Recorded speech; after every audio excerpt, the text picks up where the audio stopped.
You come in here and you don't throw the damn football. Vermont legislators concerned about proliferation of criminally organized sex workers and the possibility of human trafficking in the Green Mountain State have returned to the massage parlors in an effort to close a loophole in the state's antiquated anti-prostitution law. Neal Goswami reports on government from Montpelier for Vermont Press Bureau. This is Entry Point. I'm Richard Alcott. There's this woman in Brooklyn who works the streets, and she raised her kids. I think she had 4 kids and put them through college, and now she's 50. She's still working. She's got loyal customers. I mean, I'm not really sure that that's an honorable profession, but, you know, that's what she does. That's one side of the story.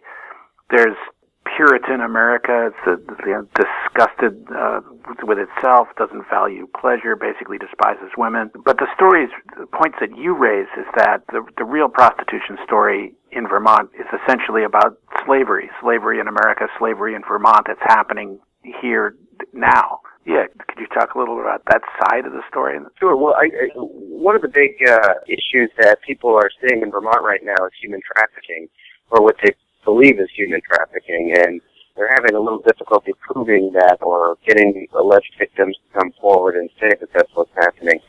But these Asian massage parlors have been popping up all over Vermont, and they typically have foreign women from Asia working in them. And men from great distances are traveling there and getting what police and prosecutors say are sexual favors in addition to the massages. And in their minds, that constitutes prostitution. And it's something that they would like to rid the state of. But the problem for them is that Vermont laws currently don't consider that to be prostitution. Under currently written law, you actually have to have sex with somebody for it to be prostitution. You're talking about actual sexual intercourse. Correct, yes. You actually have to have intercourse for it to be considered prostitution. Any other sexual activities are not covered under the statute, at least the way it's written right now. So they are reviewing the state's laws that deal with prostitution and with human trafficking, and they are trying to address what they believe is an issue of people being forced to work in these spas, these Asian massage parlors, against their will, or what they believe is to be against their will. But they've had little opportunity to prove it yet, because they can't really go after the folks who are running them. Why is it so difficult to prove that these women are being forced into an activity that they're not complicit with?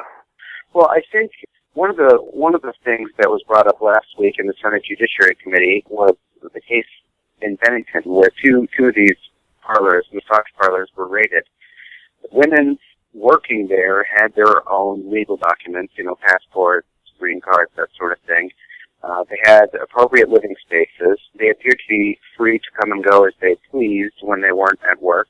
And so unless they were to come forward and say, yes, I'm doing this job to pay off a debt, or because I'm trying to raise money to bring the rest of my family to America to work and live with me, unless the women are willing to come forward and say that, police and prosecutors really have no way of proving it. But they believe that in many of the cases, the women are actually paying off debt or paying off other things that they've accrued and owe to these people that run the parlors.